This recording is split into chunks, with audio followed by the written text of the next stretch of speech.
السلام علیکم. د ایټ آرټیست پریپریشن لپاره دا زمونږ د انګلیش 14 کلاس دی. په دې کې به ښه په ډیټیل سره په ساده او اسانو الفاظو کې پریزز ایکسپلین کوو. دا پریزز تر کلاس 10 پورې کور کړی شوي دي او اخره کې بیا ایم سی کیوز ټیسټ هم دی. نو دا لیکچر په توجه سره او تر اخره پورې وګوره. د ټول نه اول خو د پریز په تعریف باندې ځان پوهې کا چې پریز وایي څه ته. نو د پریز لپاره 3 پوینټس یاد ساته. نمبر 1 ګروپ اف ورډز، یعنی دا پریز دا د الفاظو یو مجموعه ده. دویم سبجیکټ اینڈ ورب، او هغې ته ما مخامخ کراس کړی. د دې مطلب دا دی چې په یو پریز کې سبجیکټ او ورب نه وي. زیاتر پریزز کې سبجیکټ او ورب نه وي. بعضې پریزز داسې چې په هغې کې ورب شته، هغه به اوس د ایگزامپلز نه تا ته کلیر شي. دریم پوینټ پکې دا دی انکمپلیټ تاټ. دا پریز د الفاظو دا مجموعه په دې کې یو انکمپلیټ تاټ دی، یو داسې یو سوچ دی پکې، یو داسې خیال دی پکې چې هغه نامکمل دی، چې کله دا یوازې خو چې کله دا په جمله کې استعمال شي نو د دې هغه مطلب د هغې هغه تاټ بیا مکمل شي، کمپلیټ شي. پوه شوې په تعریف باندې؟ ګوره د الفاظو مجموعه ده، په دې کې سبجیکټ او ورب بنئ او دا یو نامکمله تاټ دی، یو نامکمله سوچ دی، یو نامکمله خیال دی. اوس ایگزامپلز ته راځو، نور به هم کنسپټ به دې کلیر شي. نو که ته خیال وکړې لومبنی ایگزامپل چې کوم دی دا ټول ایگزامپل د ټیکسټ بک نه دي، نو په دې باندې ځان پوهې کړه. لومبنی ایگزامپل دی لیوینګ بیهایند د ډاګ. اوس دا یو پریز دی، دا د الفاظو مجموعه ده. په دې کې سبجیکټ نشته، فاعل پکې نشته، البته ورب پکې شته. لیوینګ یو ورب دی، ورب پکې شته خو سبجیکټ پکې نشته. بله خبره دا دا یو انکمپلیټ تاټ دی چې د څو پورې دا په جمله کې نه استعمال شوی، د دې هغه مطلب 100% نه واضحه کېږي. لیوینګ بیهایند د ډاګ او معنا به ته مخامخ لیکلی شي، ته پې پوه شي. ټیک شو. دویم مثال دی سمیشنګ انټو ا پنس. دا هم یو پریز دی، په دې کې هم سبجیکټ نشته، البته ورب پکې شته. سمیشنګ یو ورب دی او دا هم یو پریز دی، د الفاظ یو مجموعه ده خو پوره تاټ پکې، پوره سوچ پکې نشته چې تر څو پورې جمله کې یا یو کلاس کې استعمال شوی دی. دریم ایگزامپل دی بیفور د فرسٹ ټیسټ. اوس په دې پریز کې د کې نه سبجیکټ شته او نه پکې ورب شته، بس ساده د الفاظ یو مجموعه ده. ٹھیک شو. نو دا دریم مثال شو او معنا مې تم لیکلی چې معنا یې څه ده. څلورم ایگزامپل دی after the devastation. after the devastation په دې کې هم نه سبجیکټ شته او نه ورب شته، ساده د الفاظو یو مجموعه ده او هغه تاټ یې انکمپلیټ دی، معنا یې هم درته ما لیکلې ده. پنځم ایگزامپل دی between ignorance and intelligence. دا هم یو پریز دی، په دې کې هم نه سبجیکټ شته نه پکې ورب شته او انکمپلیټ تاټ دی پکې او معنا یې درته ما لیکلی چې دی معنا څه ده. شپږم پریز چې کوم دی هغه دی broken into thousands of pieces. په دې پریز کې سبجیکټ نشته او ورب پکې شته، مطلب یې څه دی هغې درته ما په اردو کې معنا کړې ده، خو دا یو پریز دی، دا هم یاد ساته. اووم نمبر پریز دی because of her glittering smile. په دې کې هم چې کوم دی ورب هم نشته، سبجیکټ هم نشته، بس ساده د الفاظو یو مجموعه ده، کمپلیټ تاټ پکې هم نشته. نو دا اووه ایگزامپلز شو، دا اووه واړه مثالونه ما د ټیکسټ بک نه راغستې دي. نو دا چې کوم دی ذهن نشین کا، دا یاد ساته چې دا د پریزز ایگزامپلز دي او په کومو کومو کې ورب شته او په کومو کومو کې نشته. سبجیکټ خو ټولو کې نه، په بعضې کې ورب او بعضې کې نه، نو دا ورسره هم یاد ساته. اوس دا وایو چې د پریزز ټایپس کم کم دي او هغې باندې ځان پویه کوو چې هغې مطلب څه دی، هغې باندې څنګه ایم سی کیوز راتلی شي. نو نمبر 1 دی ناون پریز. ناون پریز څه ته وي؟ A noun phrase is a group of words which functions as a noun in a sentence. دا د الفاظو داسې یو مجموعه ده یا دا داسې یو پریز دی چې کله دا په یو جمله کې راشي نو دا بطورې ناون استعمالیږي، کار یې بطورې ناون وي. نو په دې وجه باندې دې پریز ته ناون پریز وایي. په دې ناون پریز کې به صحیح ناون پلس ادر ایسوسیټډ ورډز. په دې ناون پریز کې به یو ناون او هغه سره به تړلي یو څو الفاظ چې هغه او دا ناون دواړه رایوځای شي نو د هغې نه به یو ناون پریز جوړ شي او هغه ناون پریز به ټوټل به طور ناون استعمال شي په جمله کې نو دغه قسمه پریز ته ویلی شي ناون پریز. فار ایگزامپل spring time is the most beautiful. پدې کې چې کوم دا spring time دی د سپیلنګ کې مسټیک دی ټایم کې اخره کې اس ټی دی دا سپیلنګ مسټیک دی. spring time is the most beautiful پدې کې ګوره spring noun دی د spring سره بل یو لفظ راغی time نو دا جوړ شو spring time او دا ټوټل یو پریز شو ناون پریز شو ځکه دی په دې جمله کې د یو ناون کار وکړو نو ځکه دې ته ویلی شي ناون پریز. پوه شو په کنسپټ باندې. دی بل اگزامپل ته مو ګوره. Beyond was a green and pleasant valley. valley noun دی خو چې کله دې سره دا green and pleasant راغی نو green and pleasant valley د دې نه اوس چې کوم دی د دې نه یو ناون پریز جوړ شو او دلته دا بطور ناون استعمال شو په دې سنټنس کې په دې جمله کې نو ځکه دې ته ویلی شي ناون پریز. امید لرم چې انشاءالله د ناون پریز په کنسپټ باندې به پوه شوي. ورپسې ځان پوه کا په انفینیټیو پریز باندې. نو اول په انفینیټیو باندې ځان پوه کا چې انفینیټیو څه ته وایي ځکه دا تیر شوی لیکچر کې مونږ نن ډسکس کړی. نو infinitive is base form of verb upon preceded by to. infinitive څه ته وایي؟ infinitive د verb چې کوم بیس فارم دی هغې ته وایي خو چې کله د هغې نه مخکې to لګېدلي چې کله د verb د بیس فارم نه مخکې to لګېدلي نو بیا ورته مونږه infinitive وایو. فار ایگزامپل write یعنې لیکایي کول لیکل دا یو verb دی یو پیل دی خو چې کله د دې نه مخکې to لګېده نو اوس دا څه شو to write. اوس دا to write دا یو انفینیټیو دې ته اوس مونږ څه وایو انفینیټیو وایو. دا شان ریډ پړهایي کول خو چې کله د دې نه مخکې to لګېده to read نو دا اوس یو انفینیټیو شو. to speak یو verb دی خو چې د دې نه مخکې to راغی او to speak شو نو اوس ورته مونږه انفینیټیو وایو ایټسټرا وغیره وغیره. نو دا ټول د انفینیټیو اگزامپلز دي. اوس انفینیټیو پریز څه ته وایي هغې باندې ځان پوه کوو.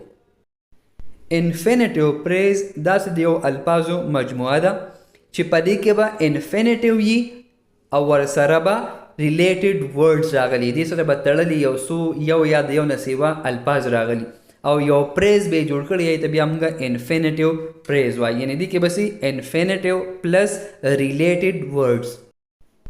بله خبره دا یاد ساته د انټایر پریز may be used as a noun, an adjective or an adverb.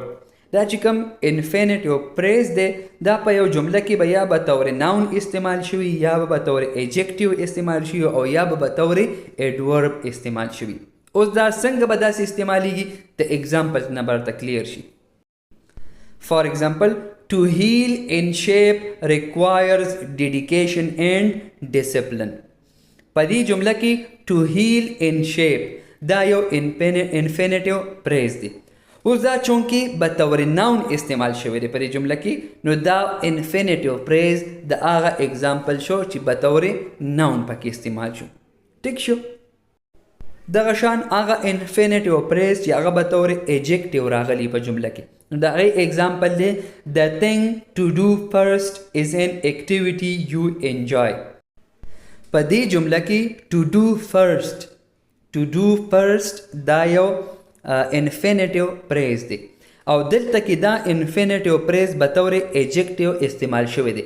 د هغې وجه دا ده چې دی کم ناون دی یعنې things یا thing دا ناون دی. دلته کې دی to do first دا ناون یا دا thing دا یې ډسکرایب کړی دی دا یې موډیفای کړی دی نو په دې وجه دا یو ایجیکټیو پریز دی.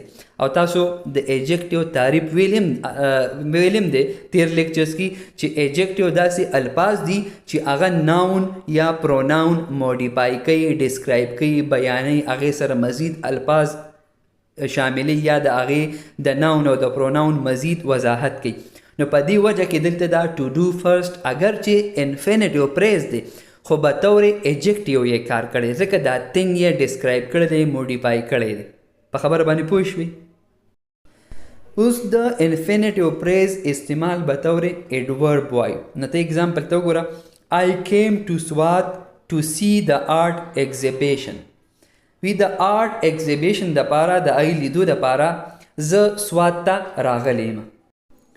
په دې جمله کې to see the art exhibition دا یو انفینیټیو پریز دی، خو دلته کې دا به طور ایډورب استعمال شوی دا پریز، ځکه دا سوات له راتلل چې کوم دی کیم ورب دی. سوات ته وی زه څه له راغلی یم نو آرټ ایگزیبیشن لیدو دپاره.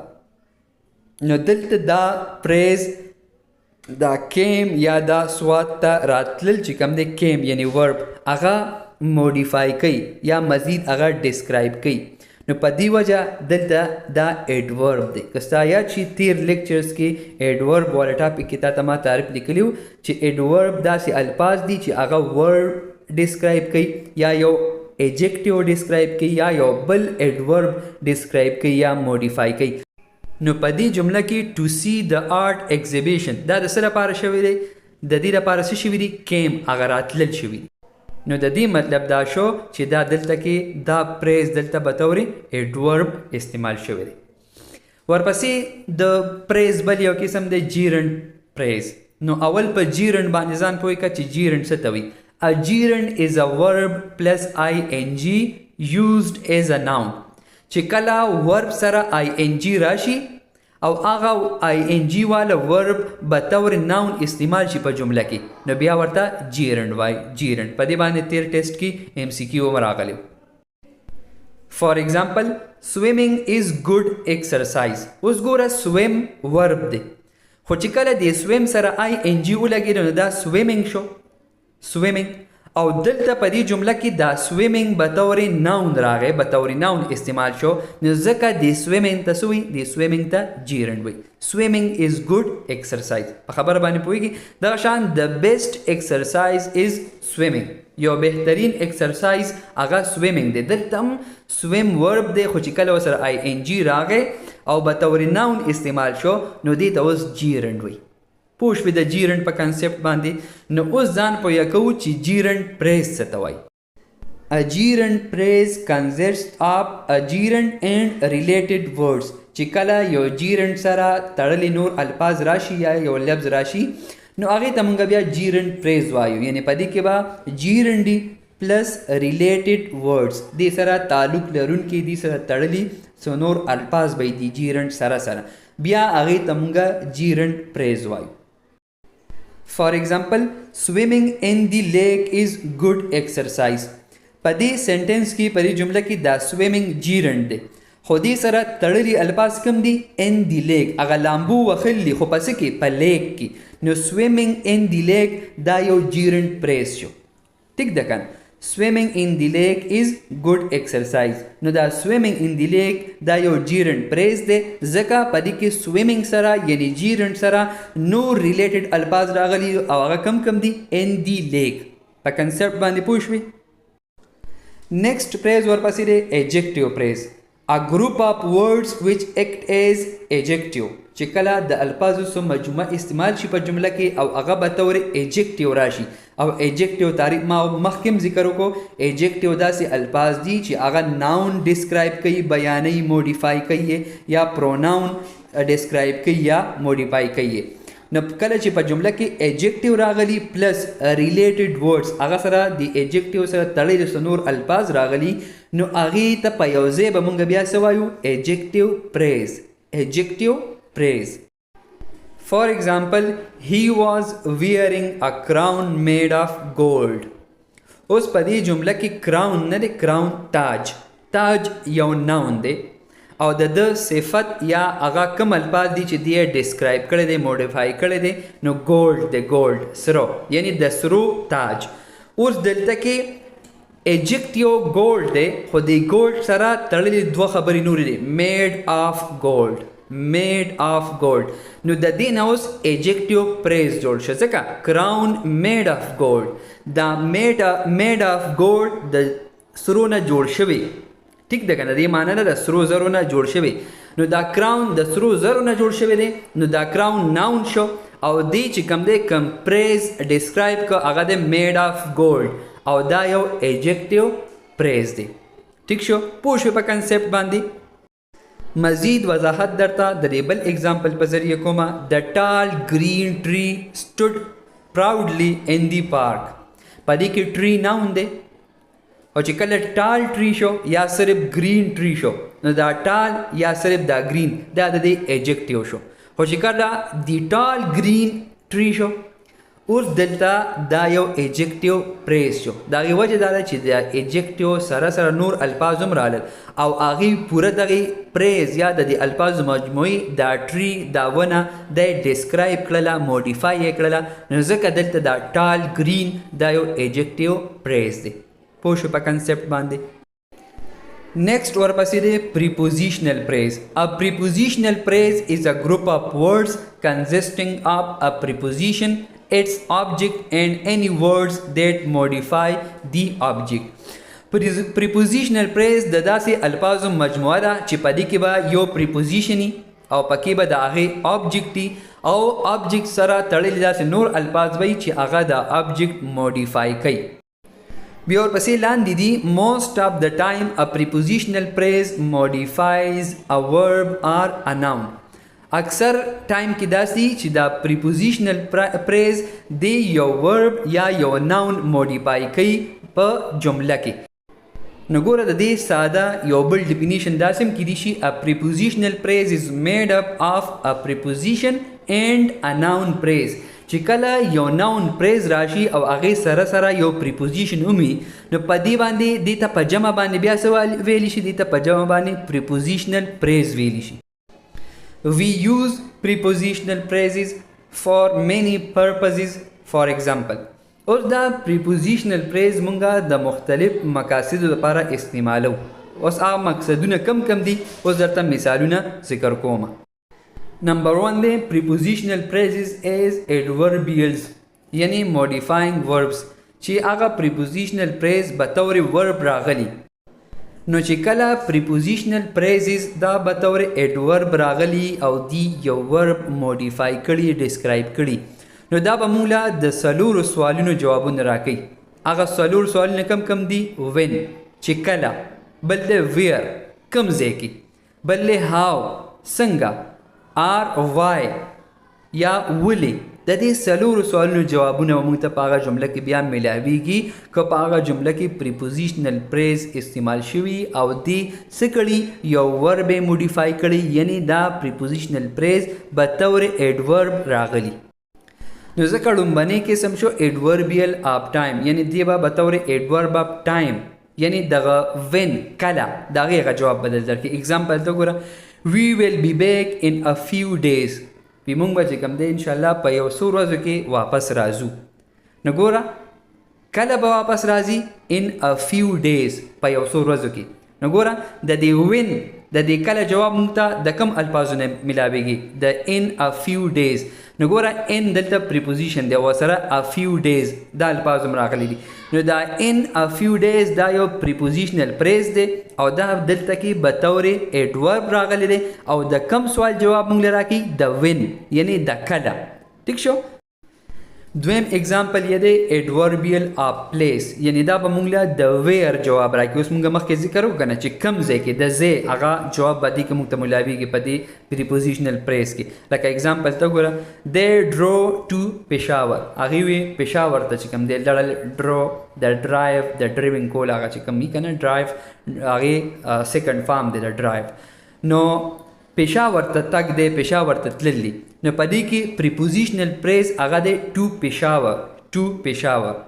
اوس دلته د ټو پېښور دا پریپوزیشنل پریز دا به طور ایډورب آف پلیس استعمال شوی دی یعنی موږ ته دې ځای ښولی دی چې چېرته ډرایوینګ کول دي چېرته ډرایو کول دي ټو پېښور ځای راته ښولی دی که نه. نو ځکه دا ایډوربیل آف پلیس به طور باندې دلته استعمال شوی دی دا پریپوزیشنل پریز. ورپسې دی prepositional phrases as post modifiers in noun phrases. چې کله په یو جمله کې noun phrase راغلی هغې پسې به دا prepositional phrase راغلی.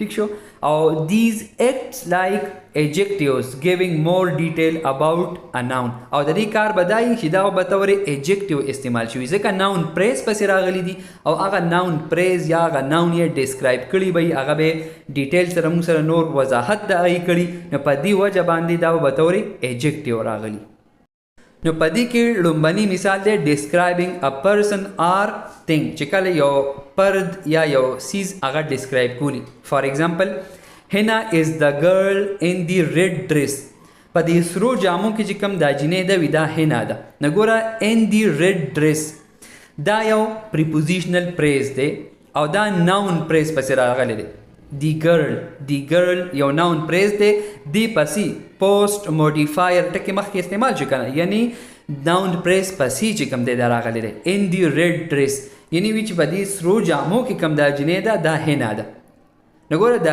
جینۍ چا ډسکرایب کړه in the red dress دا به تور adjective دلته دا راغی دا prepositional phrase پوه شوې بیا ورپسې دی describing an object's feature د یو څیز هغه features د هغه خصوصیات هغه چې کوم دی نو describe کوي یا بیانوي دا ګوره example ته ګوره we have got a new television with a 31-inch screen وی مونږ چې کوم دی یو نوی ټي وي اغوستی دی خو د هغې سکرین څومره دی 31 انچ نو په دې جمله کې چې کوم پریپوزیشنل پریز دی هغه دی with a 31 انچ سکرین دا یو پریپوزیشنل پریز دی او فنکشن هغه کار یې څنګه کړی دی موډیفایز ټیلیویژن هغه ټیلیویژن یې موډیفای کړی دی د څه په باره کې وټ کاینډ چې هغه ټي وي څنګه دی د هغه سکرین څومره دی نو د ون with a big screen د دې with a 31 inch screen مطلب دا دی چې څومره 31 انچ د هغې سکرین دی د دې مطلب دا دی چې ما داسې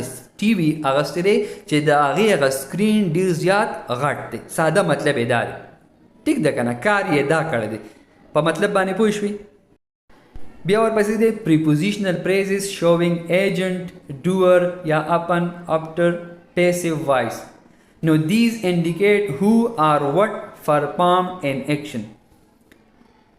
Prepositional phrase مونږ ته دا ښیي چې یو کار چا کړی دی هغه کار کوونکی څوک دی ټیک دی که نه د هغې یا چې کوم دی پیسیو د اکټیو فارم چې کوم پیسیو مطلب چې اکټیو جمله یي د هغې کوم پیسیو فارم یي هغې کې چې کوم دی د prepositional phrases دا استعمالیږي او د who او what هغه نشاندهي مونږ ته کوي چې چا او مطلب چا دا کار کړی دی د هغې هغه ظاهرول هغه بیانول او واضحه کول هغه د دې prepositional phrase کار دی نو لومبني مثال یې دی identify the doer چې یو کار چا کړی دی هغې پیژنګلو کول لکه ورته اگزامپل ته وګوره the lion was killed by the hunter هغه شیر چې کوم دی هغه یو ښکاري مړ کړی دی نو اوس ګوره دا لاین چا کیل کو چا مړ کو by the hunter شکار کوونکی هغه کیل کو نو دلته کې prepositional phrase دی by the hunter اوس دې څه کوي by the hunter مونږ ته دې پہچان کوي چې دا کار چا کړی نو هغه ښکاري کړی دی که نه نو فنکشن څه شو فنکشن یې شو shows who killed the lion دې prepositional phrase کار دا وکړو چې دې مونږ ته دا وښاو چې چا دا شعر مړ کړی دی په خبره باندې پوهېږي که نه بي نمبر دی crediting the creator چې هغه کریټر هغه سیس چا جوړ کړی دی هغه ته کریډټ ورکول د هغه ذکر کول لکه ګوره اگزامپل دی I saw a wonderful painting by اسماعیل ګلجي وی ما یو ښکلی یو حیران کن پینټینګ ولیدو چې هغه چا جوړ کړو اسماعیل ګلجي نو دا prepositional phrase دلته چې کوم راغی by اسماعیل ګلجي هغه چې کوم دی دا هغه کریټر ته کریډټ وکړو که نه هغه کریټر چې دا چا پینټ چا جوړ کړی د هغه ذکر پکې راغی نو په دې وجه دی دا یو څه دی دا یو prepositional phrase شو او فنکشن کار یې دا وکړو who tells who made the painting دې کې دا بای اسماعیل ګلجي په ذریعه موږ ته دا پته ولګېده چې دا پینټ چا جوړ کړی دی دا پینټینګ چا کړی دی په خبره باندې پوهېږي که نه نو ګوره دا دلته یو prepositional phrase شو ورپسې دی prepositional phrases with double object verbs give, get, send, etc. یعنی دا داسې ورب دی که نه چې دې کې د دې لپاره دوه objects استعمال شوي په جمله کې یو direct object او بل indirect object نو د دې دواړو د انټروډیوس کولو لپاره او خاص کر انډایرکټ آبجیکټ انټروډیوس کولو لپاره پریپوزیشنل پریز بیا په جمله کې استعمال شوي. فار ایگزامپل we gave 5 pounds یعنی په دې کې دا 5 pounds ډایرکټ آبجیکټ شو to the woman on the corner او to the woman on the corner دا پکې پریپوزیشنل پریز شو او ورسره انډایرکټ آبجیکټ شو.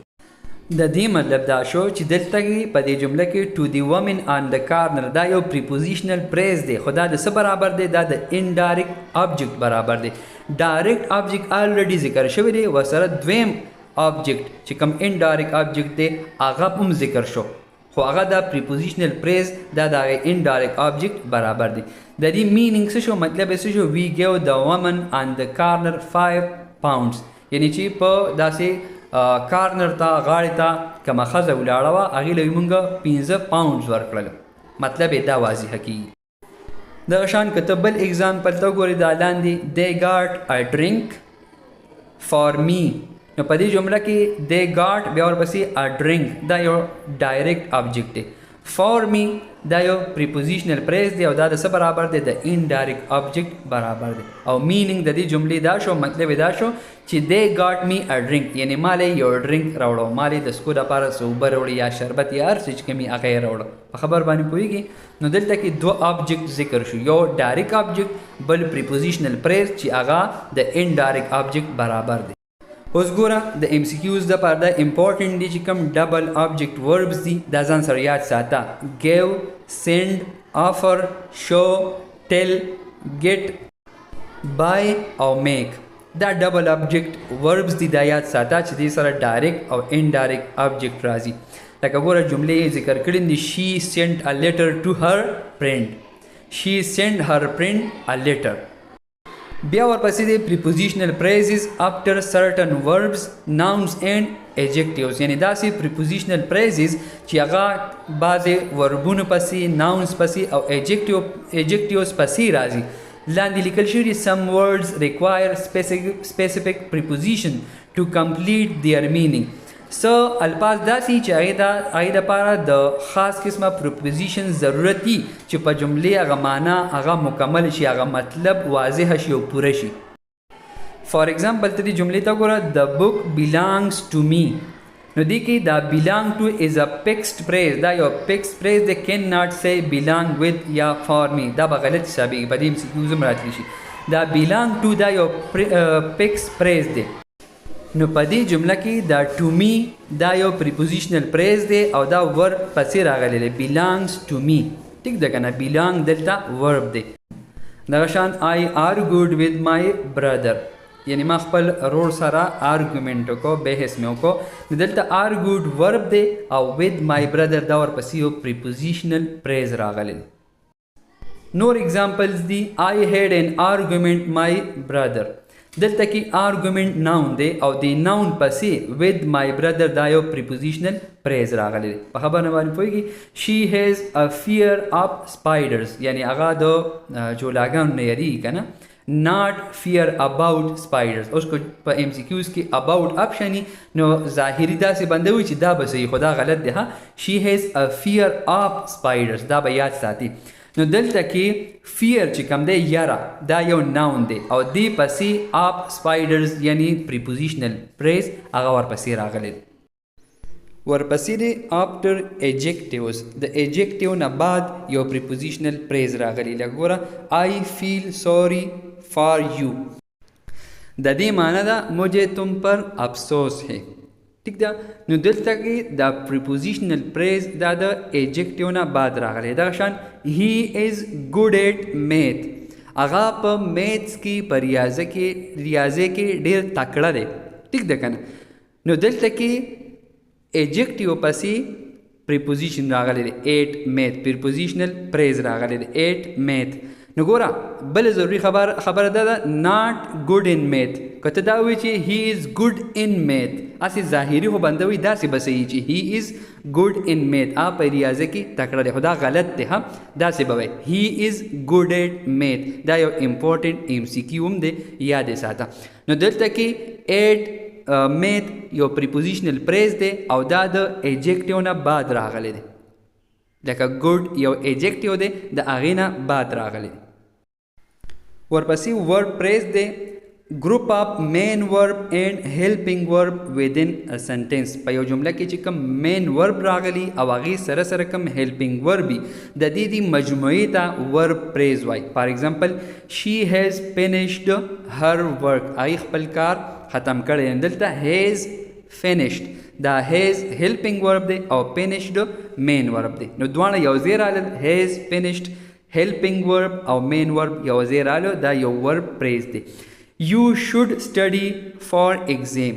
دلته کې study دا main verb دی او should study should چې کوم دی helping verb دی یا modal verb دی یا auxiliary verb دی. نو په دې وجه باندې د دې دواړو دی combination ته د دې دواړو دی group ته دې ته verb phrase وایي. should study. پوه شو په concept باندې. Next ورپسې دی adverbial phrases یا adverb phrases. Now an adverbial phrase is a group of words that act together as an adverb, giving more information about a verb, adjective or other adverb in a sentence. Adverb phrase هغې ته وایي چې کله د الفاظو داسې یو مجموعي چې په جمله کې به طور ایډورب استعمال شوي او ایډورب کار دا دی چې یا دا ورب موډیفای کوي یا ډسکرایب کوي یا یو ایجیکټیو ډسکرایب کوي یا موډیفای کوي یا یو بل ایډورب په جمله کې ډسکرایب کوي او موډیفای کوي. د دې کنسپټ مونږ په ایډورب ټاپک کې ښه په ډیټیل سره ویلی دی. بل خبره دا یاد ساته چې کوم ایډوربیل پریزز دي یا ایډورب پریزز دي نو چې څنګه په یو جمله کې ساده د ایډورب کاری هم هغه شان د ایډوربیل پریزز کار دی په جملو کې. اوس چې څنګه ریګولر ایډورب موږ ته څه انفارمیشن راکوي د هاو مچ when or where. how مطلب څنګه how much څومره یا تر څومره حده پورې when کله یا where کوم ځای یعنی لوکیشن پلیس هغه وضاحت کنه. نو چې څنګه د یو ساده د ریګولر ورب ایډورب کار دی هم هغه شان د ایډورب پریز کار دی په جمله کې. فار ایگزامپل we expect our grandparents to arrive in about an hour. وی زمونږه تمه دا ده چې زمونږه نیا نیکه به داسې تقریبا په یو غنټه کې راورسي. په دې جمله کې ایډوربیل پریز کم دی in about an hour. in about an hour دا یو ایډوربیل پریز دی او د دې کار څه دی فنکشن یې څه دی modifies the verb arrive by telling when the action will happen. دا چې کوم ورب arrive دی په دې جمله کې دا چې کوم جمله موږ ذکر کړه په دې کې دا arrive ورب دی چې کله را رسیدل کنه. اوس کله به را رسید هغه وضاحت موږ ته چا وکړو in about an hour. د ایډورب موږ ته وکړو چې په غنټه کې دننه به انشاءالله را رسي. په خبره باندې پوهېږي. نو دلته in about an hour دا ایډوربیل پریز دی او دی ورب ډسکرایب کو بیان یې کو موډیفای کو مزید وضاحت یې موږ ته وکړو د ورب. دویم اگزامپل لے مائی کزن واچز ٹیلی ویژن آلموسٹ ایز مچ ایز یو ډو. وی زما کزن چې کوم دی هغه دومره ټي وي ګوري تقریبا چې څومره وي ته ګوري. مطلب دا چې څومره ته ټي وي ګوري هغه عمره زما هغه کزن هم ګوري. نو په دې جمله کې ایډوربیل پریز سره آلموسٹ ایز مچ ایز یو ډو او د دې فنکشن د دې کار سره د دې ایډورب موډیفایز د ورب واچز. اوس هغه ټي وي کتل هغه څومره کوي watches ټي وي کتو ته وی کنه by telling to what extent یا degree the action occurs. دغه ایډوربیل پریز موږ ته دا وایي چې هغه ټي وي چې کوم دی هغه څومره ټایم د پاره ګوري څومره وخت د پاره ګوري.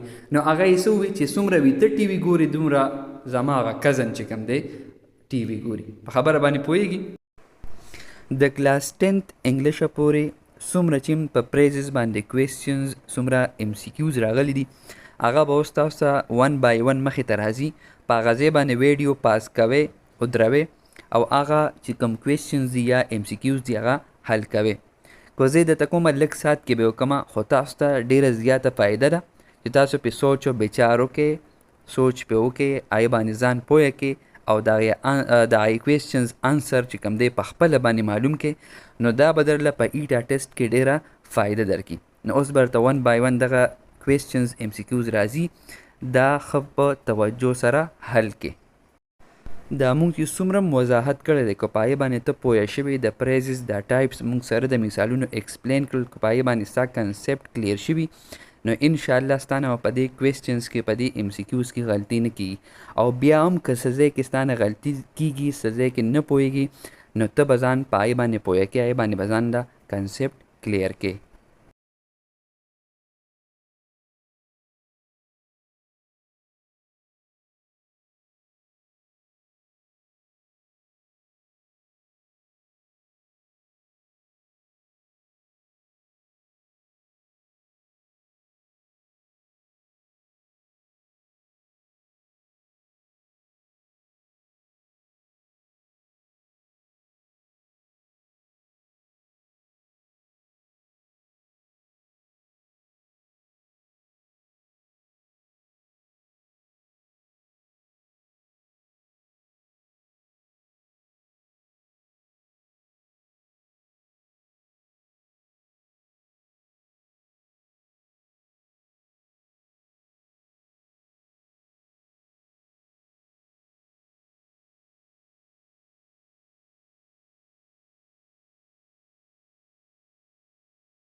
نو دا و زمونږ نننی ټاپک د پریزز په باره کې امید لرم چې انشاءالله په ټاپک باندې به 100% پوه شوي او چې څومره هم پوینټس دي څومره هم کنسپټس دي په هغې باندې به دې ذهن کار کړي زده کړي به دي او چې ما درته کم دا کوېسچنز او ایم سی کیوز هم درکړو نو امید لرم چې انشاءالله هغه به دې ښه په اسانه باندې حل کړي وي.